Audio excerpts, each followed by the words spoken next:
So I do not know what's going on in the ATP. I just don't have the bandwidth. So, wish them luck.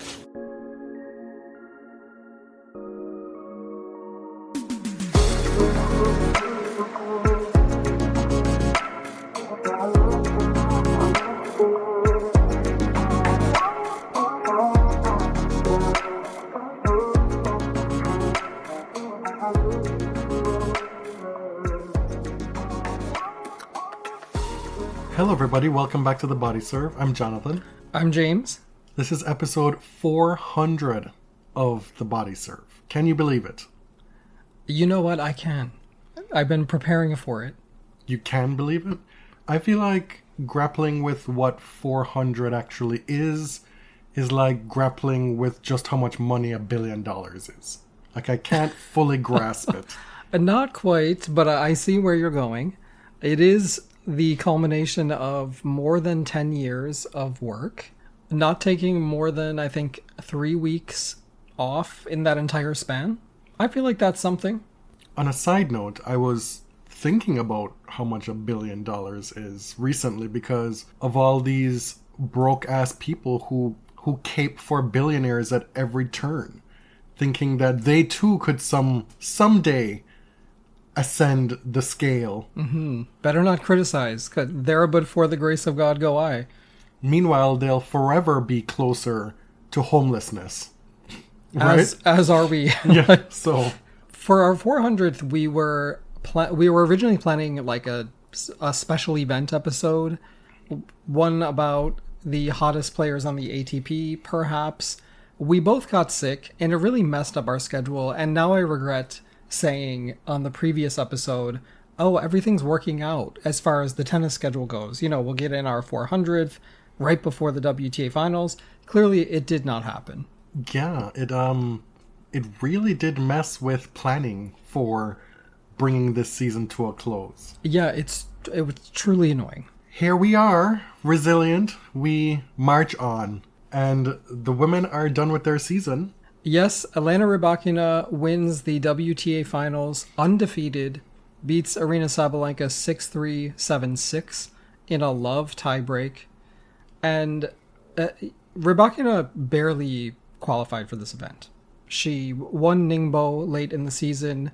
She secured just enough points in Tokyo to qualify and then swiftly withdrew, extremely injured, obviously, because it clearly hampered her performance here. That was sarcasm. Well, I don't know if you got that. She says that she's maintaining that narrative. She said that she showed up in Riyadh not feeling her best physically, and she had to adjust.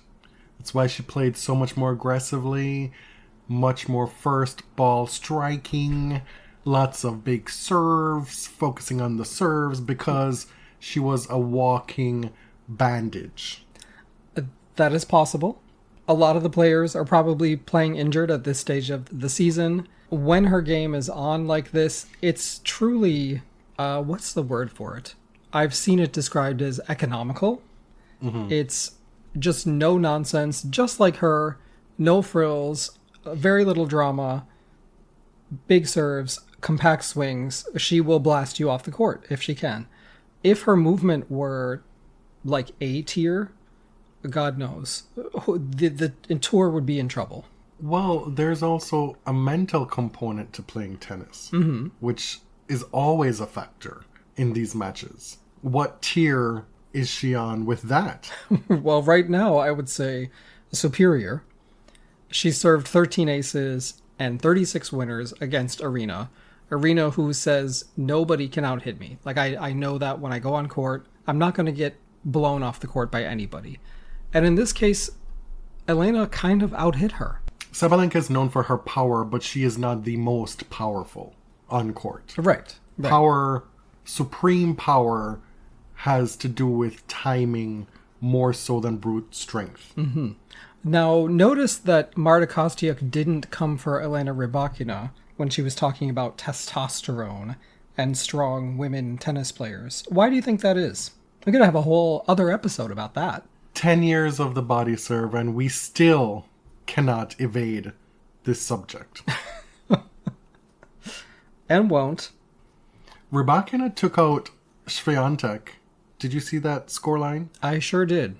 Wow. Just a truly impressive run from her at this tournament. Swiatek took the first set 6-3 before losing the next two sets 6-1, 6-love. That is wild. Yeah. It wasn't the only beatdown that she meted out at this tournament. She started the event by beating Anisimova 6-3, 6-1. She was supposed to play Madison Keys in the group stage before Madison had to pull out. Alternate Alexandrova took her spot. Rybakina beat her 6-4, 6-4.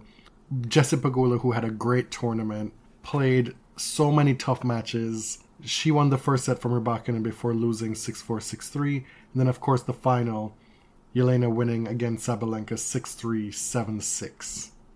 Yeah, this tournament saw great showings from Pegula, as you said, and Anisimova. After losing easily to Rybakina, Amanda beat Iga Swiatek for the second time this year. Peggy took out Coco in 3 and Jasmine Paolini in straight sets, and she dragged Arena to 3 sets again, as she did in Wuhan and the US Open.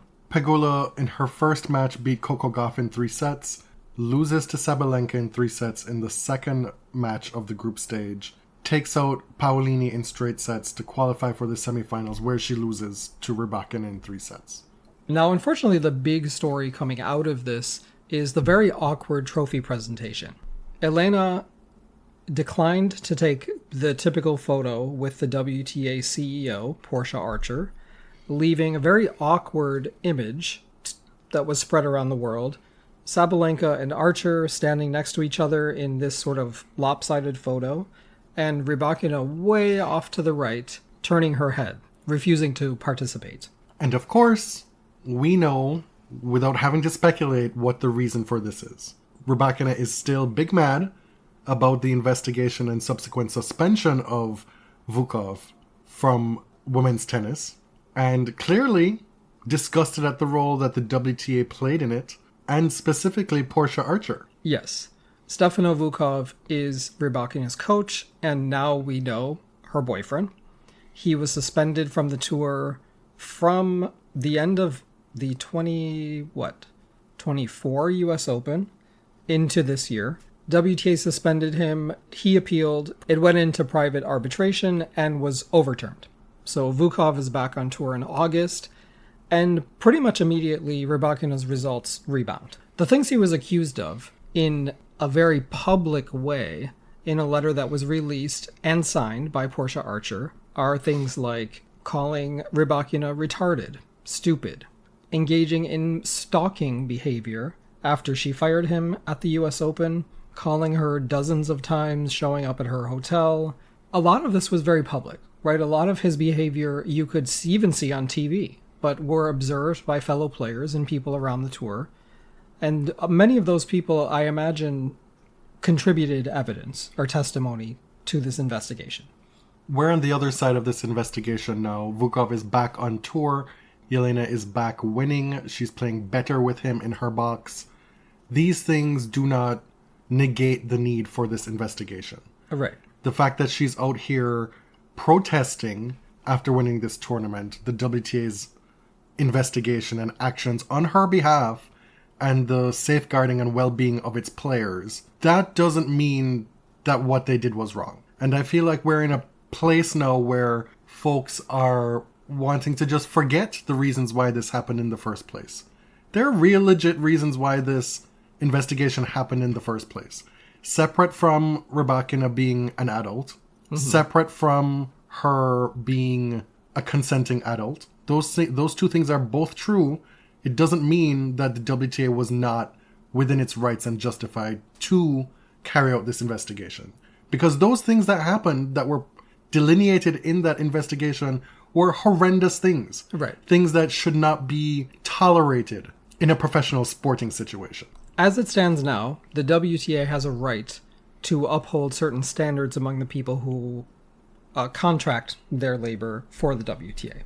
Right? These are not employees, let's be clear, but they have the obligation and the right to uphold safety standards, respect in the workplace, And there's a whole safeguarding policy now and a director of safeguarding who looks after this. The PTPA lawsuit, mind you, would like to stop that. They would like to take away the rights of the leagues to do this sort of investigation on their own. What we have here is Rybakina looking downright petulant, behaving childishly on court. Because, to be clear, you could take the picture and you could have a conversation to somebody's face. Mm-hmm. You could speak about it in press. You could be articulate about what you want to say. She is just not somebody who is going to divulge a lot about her personal life. And I think part of it is she probably feels really burned by how public that was. And the revelation that they are in a romantic relationship was part of that letter. She probably feels like this woman blew up her personal life, right? And messed with her coaching situation that she felt there was nothing wrong about. This is a very tough situation. Yes, Elena is a grown woman, capable of making her own decisions. That doesn't necessarily mean she's not in an abusive relationship. And when I say abusive, I'm not trying to imply anything physical, because that's not what was alleged as part of the report. But the emotional and verbal abuse, like, we saw it. Everybody saw it. Some people on the internets are speculating that maybe this was a little bit of a racism from Rybakina against Portia Archer. And would she have taken the same stance had it been Steve Simon presenting that trophy? I am inclined to pass on that one, but to me, it's not giving that. To me, the cause and effect is pretty clear. You know, I don't want to heap too much blame and criticism on Rybakina in this situation because she's in what appears to be a very toxic dynamic with this person. It's possible that she'll never get out of it, right? It's also possible that this relationship will end and she'll look back on these moments and feel shame or embarrassment. And I think it's important for the tennis community to welcome that person back, right? This type of dynamic isolates her more and more and more. And when you see things like this, fans and fellow players are probably inclined to push her away even further because they find this display sort of embarrassing. I just, let's not do that. What is also clear is that her relationship with Sabalenka has clearly deteriorated. Yeah. We know that Arena is not the most gracious loser. We've seen this time and again in these big finals, and unfortunately for her, she keeps losing a lot of these big finals and putting herself in the position to show that she's not really learned very much. She hasn't grown very much from those losses. That's quite the reading. She was caught on a hot mic, I believe after the match, saying in Russian, quote, "Once a year even a stick shoots," which apparently is a Russian idiom meaning, well, you can figure it out. Right. The idea is that, oh, every once in a while this loser can do something big. Which is ironic because Rybakina has beaten her quite a few times. Like, plenty of time. Recently, just this year in Cincinnati, right? Rybakina has won 2 of their 3 meetings this year, held match points in the 3rd, and their head-to-head is a very respectable 8-6 in favor of Sabalenka. So this was very funny to me because it wasn't true. Now, you may say, oh, you guys were so mad about what she said about Coco and you're not really whacking her for this. That is correct. And at this point, I don't know what to tell you. This was a hot mic. This wasn't a trophy presentation at a Grand Slam.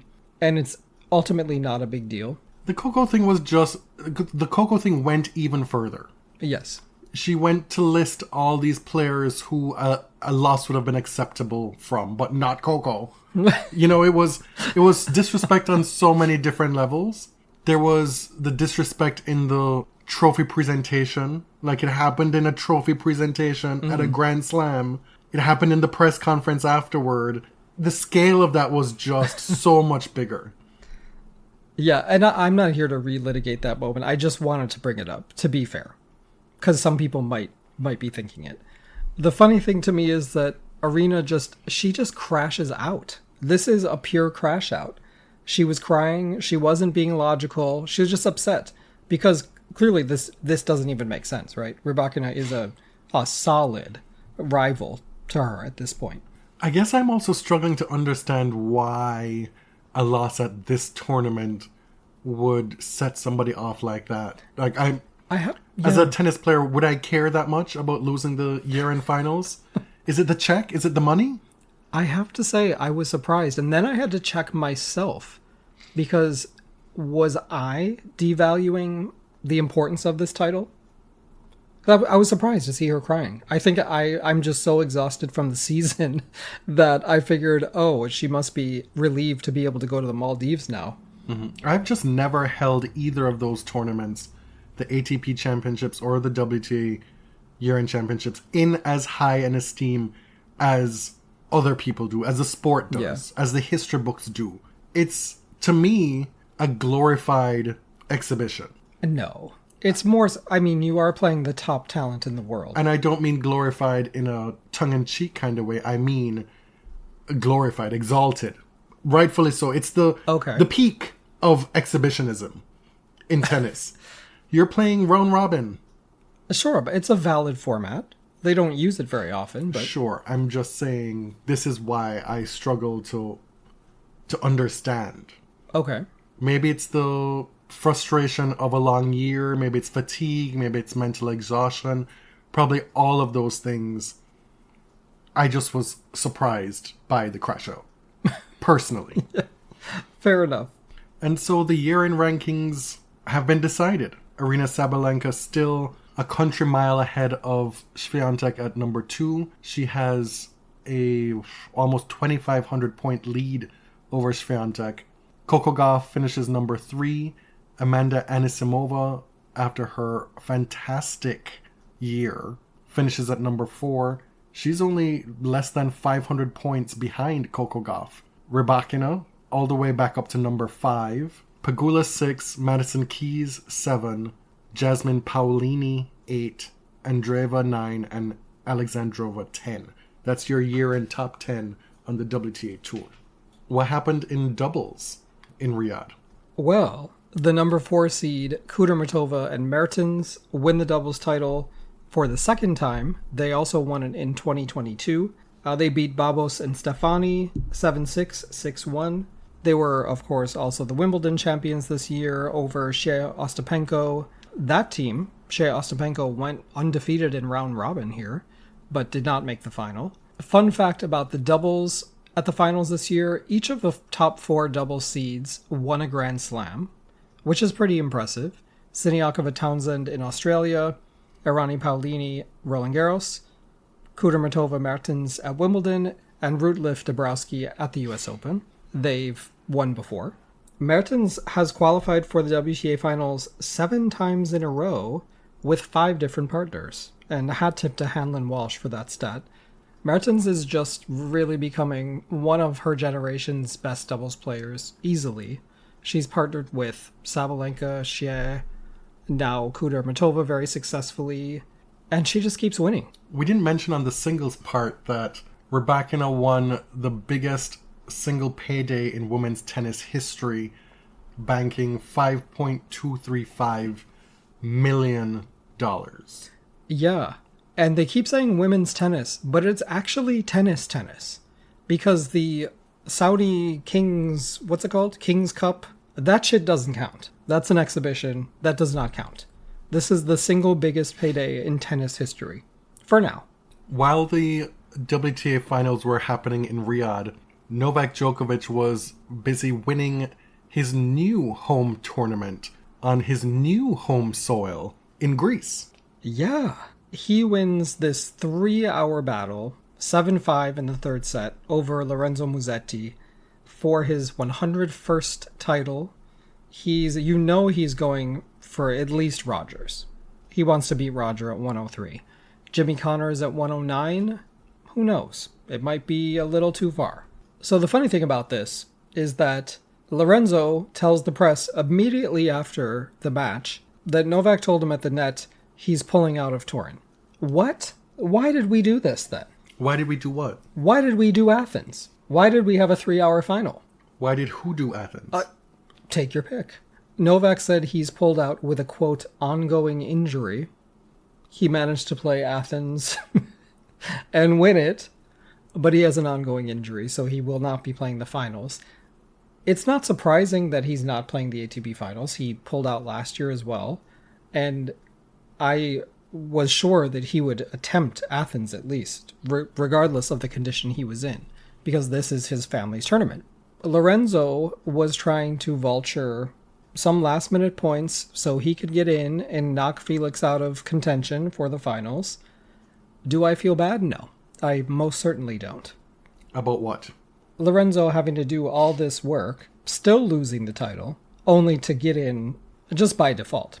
You're on one about this tournament. Personally, I don't get it.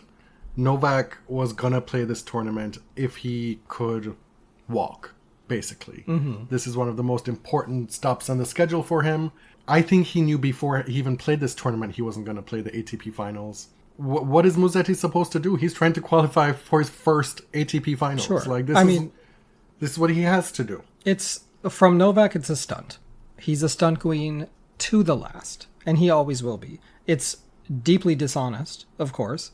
To be fair, I'm just a Lorenzo hater. Mm-hmm. I'm not saying that my view is the correct view. My view is shaded because he bothers me. He doesn't like Chinese people either. Can you refresh the listeners' memories as to why?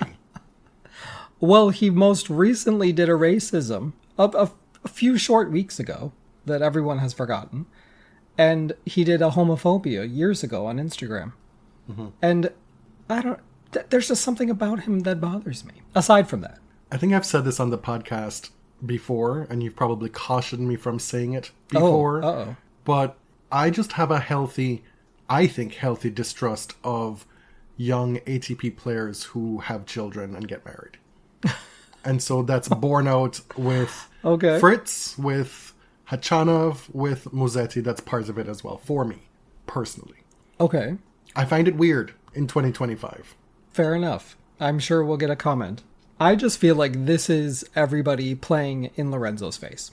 On the flip side, this is Novak going to the net. Ha ha ha ha. You had to do this bullshit and I'm not even playing Turin. So you're welcome. You lost. And you didn't get in outright. I want you to know that. I'm going to tell you to your face, you did not qualify outright. Remember that. Or he could just be saying, chin up, mate. You're still going to go because I'm not. Sure. And then you have Carlos, the nicest guy on tour, saying, I preferred to play Lorenzo over Novak. Everybody is laughing at him. Like, that is so accidentally rude. I think the fix was in from the jump, because why was Felix so quick with his social media posts about how excited he is to play the ATP finals? He was very quick with it. He had them ready. He had the photo set ready. And I mean, they could have just been in drafts by his social media people because there was a chance. He was originally entered in Moselle, but then pulled out. So it kind of left us thinking that Felix had left this up to chance, whereas Lorenzo was going to Athens to try and actively qualify. Felix was leaving this up to chance, when maybe he had some inside information. Maybe. Lorenzo also told the press, quote, honestly, we had a good laugh about it. And it reminds me that all of these young players have Stockholm Syndrome with Novak. All of them are very happy to be his whipping boy. And that's why he's still winning. Man, you should record not at your fighting best physically. Every time? Every time. That's my opinion. Djokovic and his family recently moved to Greece. That happened this year, after Novak showed support for the student protests in Serbia. This came as a surprise to us personally, because we always kind of imagined Novak as this symbol of Serbian nationalism. Yes, and he's been used as that for 2 decades. The tabloids have labeled him a traitor and a disgrace. The protests are aimed at government corruption, censorship, erosion of democratic checks and balances, political violence, and police use of force. This has been going on since November of last year, when a railway station canopy collapsed in Novi Sad, killing 16 people. And that was kind of the powder keg moment that set off these protests, that symbolized a lot of corruption and just a failure to build infrastructure. And Novak has been vocally supportive of these, what initially started as student protests and then got wider and wider. He tweeted something, he wore a hoodie in support of them. He made a gesture at Wimbledon that was perceived to be in support of, that was perceived to be a nod to the protests. And the Serbian government has not reacted well, right? State-run media and tabloids have been trashing him. And this is after years of Djokovic playing in Davis Cup, of representing his country in the Olympics, of being very proud of being Serbian. And this is how he's treated. And things got so bad that I realized that he doesn't live in Serbia for most of the year. Like, his home base is elsewhere. Monaco, right? Yeah. But they packed up and moved to Greece, put the kids in school in Greece and everything. They were having trouble with the Belgrade tournament, so that moved to Athens. Because, quote, the conditions required to stage the tournament in the planned format and time frame could not be secured. Of course, the tournament is still owned by the Djokovic family through Legacy International, which is a company led by George Djokovic. Is that how you pronounce that, George? I think so. The whole thing is just really wild given what Djokovic has meant to Serbia and the Serbian people over these past few decades. I find his politics really hard to pin down. I don't know about you. His very anti-scientific stance during the pandemic about vaccines and all these other things, and the weird Instagram science that his wife is into, I sort of just assumed he was right-wing. And he may be, but he's shown support for a mostly left-wing student-led protest, at least a very democratic one. Well, so, he said it. He believes the children are the future. Fair enough. You've got to teach them well and let them lead the way. Show them all the beauty they possess inside. Yes, I know the song. No, but he said that he believes in young people's right to express themselves, etc. Blah, blah, blah. Yes. He's not retiring. No, he's going on Piers Morgan, I think today. This interview is going to be published tomorrow, so I'm sure there's going to be a lot of chatter about it. I don't really anticipate covering it, to be honest. I don't like either of them. Who is the other one? Piers. Oh. Piers was very critical of Novak's vaccine stance, believe it or not. And so now his fans are praising Novak for, going on the enemy's podcast and making nice and showing how superior he is. And next week, Nick Kyrgios and Arina Sabalenka will be going on Piers Morgan. Is that for real? That's for real. Joking. That's for real. I thought you were just... No, I told you I just read that Bounces article by Ben Rothenberg where he interviewed Stuart Duguid. Mm-hmm. I still don't know how to pronounce his last name. And Stuart talked about it there. Really? Yeah. I'm sure they'll go on any Manosphere podcast that will have them. I read a few paragraphs of that Stuart interview with Ben, and I was ready to tune out. Yeah. Stuart doesn't come off very well in that, I have to say. No, I wonder if Naomi will do any interviews about this, given that it's her company.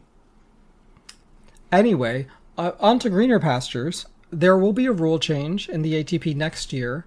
Nothing after the Paris Masters will count toward the ATP Finals race. And we don't have to talk about this again. We didn't talk about the photo shoot in Riyadh. We did not. It's kind of a... Do we normally? We always did back in the day, and we always would push back against the people who would roast the woman for how they look, for it being mean-spirited. Yeah. But we still talked about it. I have to say, I really liked this one. I like that they were all wearing gowns, so it wasn't... It felt thematic. It didn't feel disjointed. There wasn't, an obvious difference of style, per se. Right. I thought Sabalenka looked great. Yeah, I saw people sort of roasting her look. I actually thought it looked pretty nice. Pagula... Did you see that behind-the-scenes footage with Coco telling her, no, girl? What are you doing? That doesn't fit. Oh, my God. Get yourself a young Gen Z friend who is honest to a fault. Pegula is giving mob boss girlfriend in this. Yes. I'm gonna be nice. I don't love it all, but I love them. So What don't you love? well, that's not the spirit of this. Okay, but you can't say you don't like something without saying it's terrible or that they're awful people. I feel like they definitely could have found something better for Madison. Okay. Yeah, I mean, I know you agree. I do agree. The color choice on Iga was a choice. This kind of metallic rust. Mm-hmm. Unusual. I like that Amanda went with the Grecian drapery thing. And there is Elena Rybakina way in the back, ready to lop and chop some heads off at this tournament. She's not front and center. She barely made it in, but she's going to beat every girl. I guess I don't know why they need to do like prom dress thing. As opposed to... I don't know. It's part of the tournament. It's something that they do. Yeah, to me, it just feels a little bit old for them. I'd like something a little more youthful, because all of these women are, all of them are younger than 30, right? How old is except Madison? for Madison. Madison is the eldest. Right. But anyway, they're all younger than us. They're kids, Well, basically. that doesn't take much doing at this point. Right.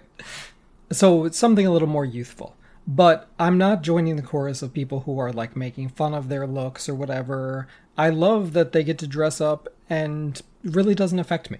Arena is giving very rich vibes with this look. And the watch? Yes. I imagine that's a sponsorship. It's just always way more interesting than the men. Yeah, I didn't really see the men. I saw a bunch of them in suits. Carlos was wearing double-breasted, buttoned, which looked really nice. Yeah, something happened, but there was only 7 of them. It wasn't the full 8. Yeah, I mean, for some of the photos, there were only 6. Felix wasn't even there yet. Do you remember that one year they did Letterman jackets? Yeah. Which is truly bizarre because that's such an American thing. They weren't even in the US. One year they just did kind of whatever, and Stefanos wore the poncho, which was actually the best look of the bunch. Moving on.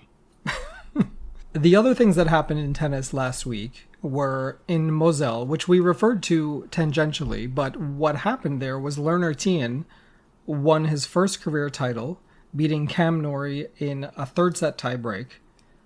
Lerner is now at world number 28 after starting the year at 120. He is 4 spots behind the other breakout, Joao Fonseca. In this final, Lerner was up 4-1 in the third set and down 1-5 in the third set tiebreak before coming back to win. Oh, where the hell has Cam Norrie come from? He recently beat Carlos Alcaraz at Paris, and now he's making a final in Metz. The previous week that we didn't get to cover, the big result for me is Victoria Mboko winning Hong Kong. She played her good friend Alex Ayala in the round of 16. She played the fellow Canadian Leylah Fernandez in the semifinals, and then beat Buksha in a nearly 3-hour 3-set final there. I love, these younger players who are here to earn points and make money and kind of make their name are still playing their asses off very late in the season, right? Like nobody told them it was October or November. Top 20 player Victoria Mboko, up to number 18 in the rankings. She's had a long year. Remember how much winning she did in the spring on the lower levels before she started to make her name on the main tour. Of course, the big win coming in Montreal, winning a Masters 1000 title there. Then, due to injury, having a bit of a drought. After that, losing first round at the US Open before finally getting a win against Bianca Andreescu a few weeks ago. Now backing that up with a true return to form by winning her second career title in Hong Kong. So now she's going to finish the year, as you said, number 18, with 2 career titles under her belt. She has played a ton of matches this year at various levels. But to me, this was so important to reset herself mentally, because she did suffer a lot of losses after the Montreal shock. Due to injury, yes, but also this is just a lot to put on anyone, this success so quickly. She finished last year ranked 350 in the world. She jumped 332 spots this year. A stunning year for her. I remember quite clearly, first of all, watching her at an outer court at Wimbledon. And then I was on Matchpoint Canada podcast. We were talking about Vicky and, you know, her potential rise and just this raw talent that she has. Never did I expect, well, weeks later, we'd be talking about a Masters title. Big news today in the tennis world. Ons Jabeur is having a baby. Yeah, very, very happy for them. Ons has talked a lot about wanting to become a mother and trying to kind of schedule it as far as tennis goes and not wanting to miss out on having a baby versus, you know, achieving what she really wants to in tennis. But she's been on a break already. She's been on an extended break. She's been doing charitable stuff, kind of taking time for herself mentally. She launched her foundation during this hiatus period. She said after losing that Wimbledon final a couple years ago that she was really distressed because she was hoping to win and then take time off. Yeah. Have her Wimbledon trophy, have her baby, have it all. And that loss kind of sent her into a tailspin, kind of. And of course, dealing with injuries as well. Finally deciding this year that it's time to just take a break. And she didn't know what that break would look like, what it would entail. But she's finding her footing. Yeah, you know, we really can't imagine what it feels like to see that clock ticking, to know that you only have so much time to do these things. Then if you take a break and try to have a baby, there's no guarantee that you will get pregnant, right? There's still no guarantee it will happen, especially when you want it to happen. Last week, she told Reem Abelil that she's not retiring, but that she would return when she was physically and mentally ready. And now we get this news today that she's having a baby in April. I guess earliest we could look for Ons back on a tennis court is 2027. Right. She and her hot husband Kareem made a very adorable announcement on Instagram today. And they used Beyonce's portion of Perfect, her duet with Ed Sheeran. Love that. Did you see Venus on the Jennifer Hudson show? I did not. You didn't? No. Was I... That wasn't in the homework. It says here, Venus on Jennifer Hudson. Well, tell us about it.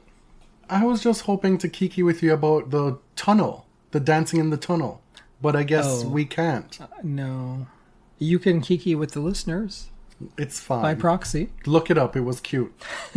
I mean, the only thing interesting about the Jennifer Hudson show is the tunnel, because it certainly is not the interviewing. Well, she's certainly not probing deep in these interviews.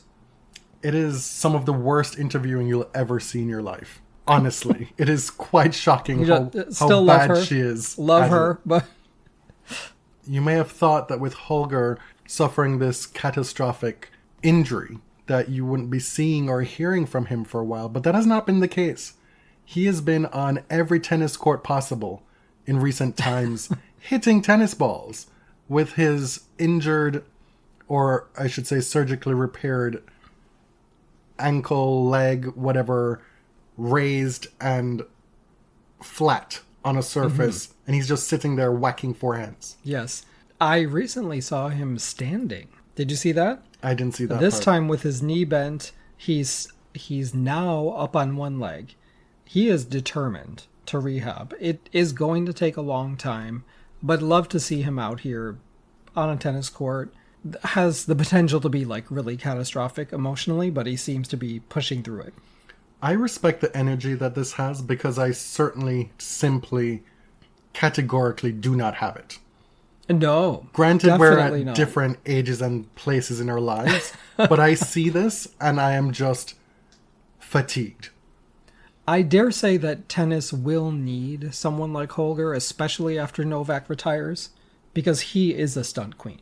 Valentin Vachereau continued his winning. I don't know if this man just loves an indoor hard court, if that's just his bag, but he won that Masters 1000 title in Shanghai, and then he made it to the quarterfinals in Paris. And you know what he did as well in Paris? He beat his cousin again. He stunted on that hole one more time for good measure. Yeah, it was not a fluke. He needed you to know that. And he also beat number 14 seed Lehechka as well as Cam Norrie at that tournament. You put the Blue Jays on the agenda because you knew I wanted to talk about it, I assume. Maybe it's good that there's been a little bit of distance since it happened, so you can think a little bit more clearly. I don't think so.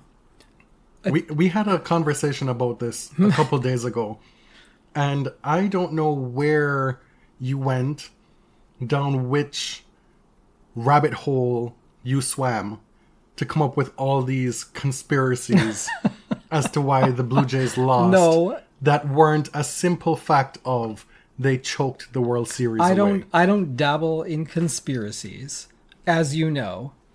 However, I don't like people who play fast and loose with the rules. The Dodgers have enough advantages already. They've already changed the rules of baseball for Shohei. They don't need that stunting bullshit like we saw in Game 7. Taking extra time, ha ha ha, ki. They were all laughing. I don't like that shit. Mm-hmm.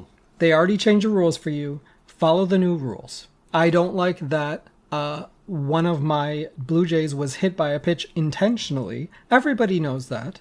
They can't say it, but everybody knows that. Springer? Yeah, Robel, that's his name, right? Robleski, yeah. The pitcher who... No, not Springer. Who was the batter before him? Who was the... Oh, Jimenez? Yes. So he was hit intentionally. Then they had dugout clearing, bullpen clearing, skirmish on the field. I hate that shit.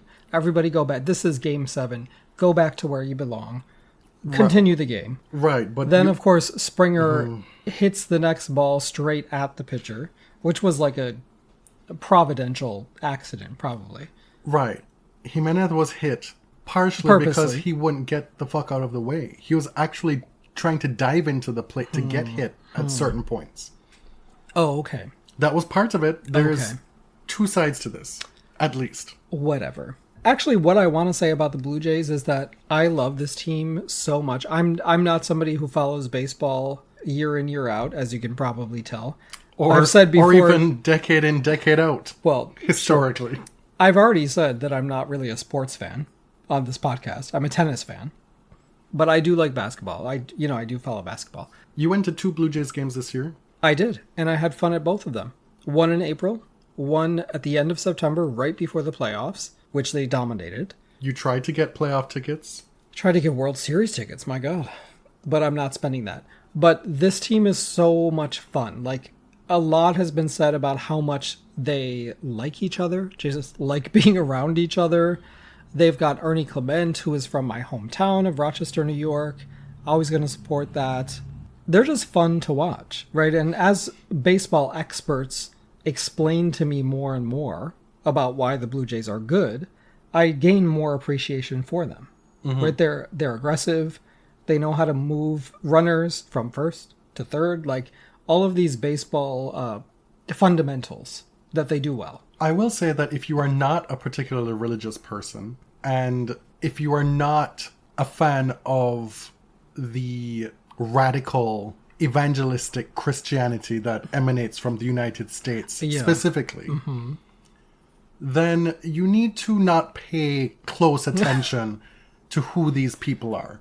Because the more you learn about these players, the more you want to unlearn. Yeah, I mean, I don't like to know too much about these baseball players, because I know baseball in particular is like fairly traditional, conservative, especially among the whites.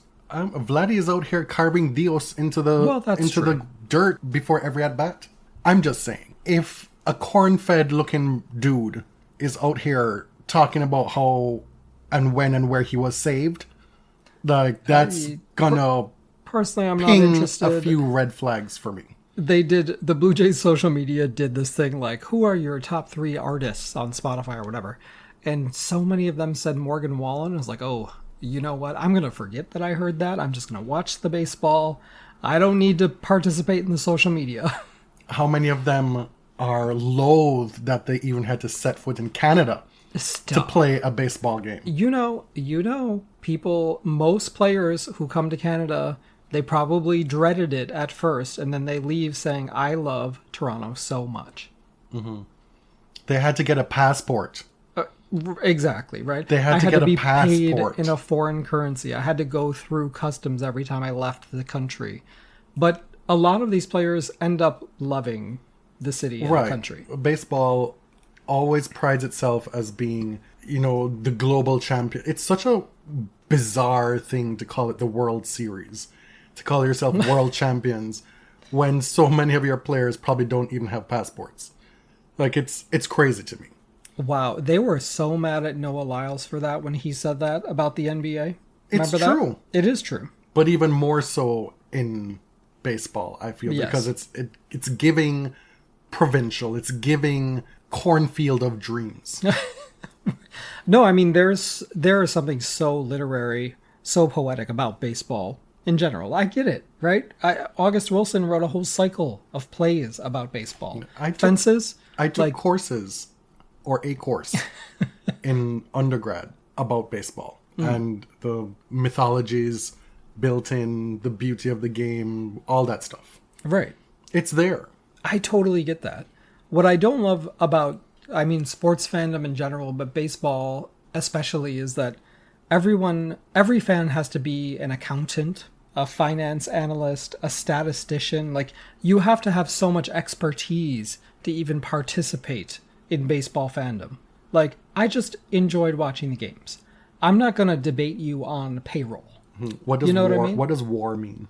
What? Huh? That was just exactly it. No, but you know that, like, you cannot express an opinion about baseball without getting 12 replies about the Blue Jays payroll or the Dodgers deferral of Shohei's incredible salary, right? You're referring specifically to, I think I made a quip about, of course they should win the World Series with that payroll or something like that. Right. And people, the Blue Jays aren't exactly poor. They've got a top 5. And that is so true, bestie. But when you look at the percentage of Shohei's salary that's actually claimed on this year's payroll, Maury Povich knows that's a lie. Also, you're not talking about the actual gap between number 1 and number 5. Sure, top 5, but that doesn't mean as much when it's that disparate in a total sum. Yes. Also, the Dodgers have created this pipeline of Japanese players that will be signing with the Dodgers as long as Shohei is there. Right.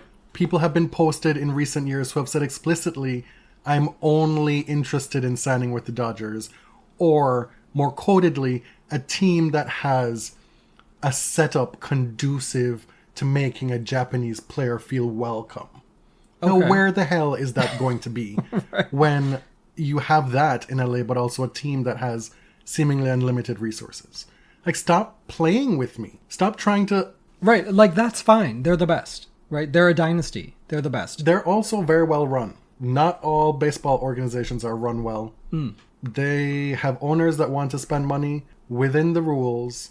Their front office is well run. I get that. But there are inequities. It's just a matter of fact, and it's not just about dollars and cents. Yes. And from a non-expert fan like I am, the Dodgers have no vibes. As a team, their vibes are horrible. They don't actually appear like a team. They appear as an array of ringers, essentially. Okay. Have you been following them year-round? No. Did you not see Freddie Freeman with Mookie Betts? I sent you that video. Don't bring Freddie into this, because he is a Canadian. He's a former Atlanta Brave. He's innocent in all of this. And we love Freddie from Freeman. all accounts, did not want to be in LA. He wanted to come back to Atlanta, but his agent messed that up big time, and he fired him subsequently. Really? If we are to believe that. He claimed that in the year of his free agency, that his agent was not communicating the Braves front office offers with him in a timely manner or at all. And so... so he could cash in. The Braves preempted Freddie's decision and them taking forever to make a decision, and said, hey, spring training is starting in a matter of days. We're going to trade for Matt Olson. Sorry, Freddie. That's it. And so he was then left with a decision to make as to where he was going to play, and it ended up being Los Angeles. Well, he's won a World Series with the Braves. He's now won a few with the Dodgers. He's doing fine. I'm just saying, like, the Braves as a team, not super inspiring. They're great. We were talking about the Atlanta baseball team because that is my team. Right. And we've gone to the Sky Dome several times to see them. And they actually beat the Blue Jays in April this year when we went. I've seen them in Atlanta. I've seen them in Washington, In the old stadium, downtown. That's right. Yeah, before they went to Cobb County. Cobb County or wherever the fuck. Yeah. Yeah.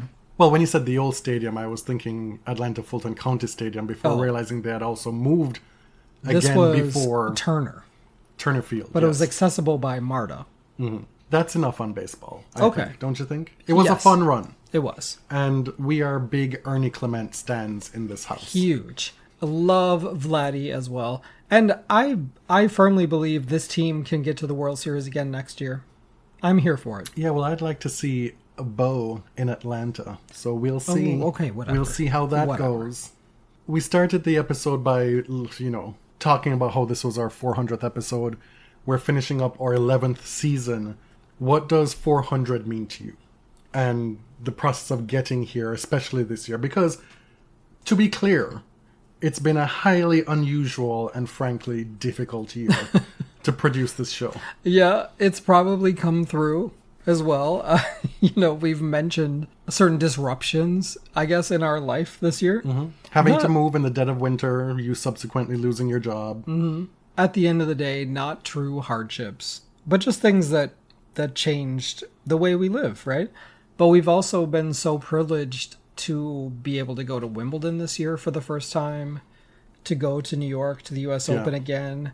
Like, we've experienced incredible highs among all these other things. Yeah, right? and that's solely due to the support of the listeners. Yes. This year has definitely gone by at a breakneck speed. Yeah.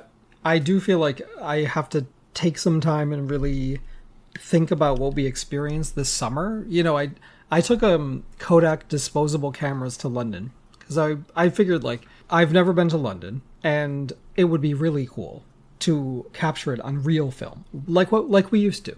So part of the reason for doing that was, well, maybe this year's postcard could look a little bit different. Yes, and I do have photos that I think are worthy of the postcard, definitely. But I was going through them today because it was like the last day to download them from the camera store I went to, and just realizing, oh my god, we really did this year in a year that posed so many challenges. Sorry, I just got a notification that Atlanta catcher Drake Baldwin won Rookie of the Year. Oh, one of the very few bright spots for Atlanta baseball this year. Yeah, I honestly don't remember a whole lot of this year. Right. I don't know if that's alarming, a cause for concern, but I have to really think hard to remember the things that I experienced this year. Because it just feels like it's gone so hard and so fast. Yeah. But it is still a respite to do the show. I still enjoy doing it. Yeah, I feel proud. Like, we've done, I think this is our 38th episode of the year. No, babe. Isn't it? No, more like 33. You know what? If this is wrong, I'm going to delete this part. I will fact check it afterward. But the fact that we are keeping pace. We're not going to be under. It's not going to be our least prolific season of the run. Exactly. That's the bottom line. There are things that I wanted to do that we didn't really get around to. Yeah. But that doesn't mean that we won't. But I think the real judge is like, how do you feel about the 11th season or 400? Is the listeners, right? I don't think that I can accurately judge that. Maybe we do a survey in the off season. Okay. Mm-hmm. You told me that you do those all the time at your job, so you can. I do. You can spearhead that initiative. Mm-hmm. Microsoft Forms, or Google. Not a Survey Monkey. No, we don't need to use that. No. Okay. Well, thank you for being with us on this ride 400 times. And counting. The Thirst episode is still coming. Mm-hmm. It's just not going to be 400. Might not be 401. Oh, because the ATP Finals. Do we have to watch that? I was watching it today. I guess we do. Felix lost. To Yannick. It was very competitive. 5-all in the first set before Felix was hampered and hindered. So is Bublik primed to jump in as the alternate? I don't know if Felix will be able to continue. He finished the match. but Okay. it was not good. My name is Jonathan. You can find me on Blue Sky at Tennis John. I'm James. I'm at ElliotJMR. 2 L's, 2 T's. We are at linktree.com/thebodyserve. Follow us on Instagram if you haven't already. Thank you so much for everyone who has. We did hit 1K. That was actually my only goal for the end of the year, and we have exceeded 1,000. Well, maybe you should set your I know, right? goals a little bit higher. Thanks for listening. Till next time. Thank you very much.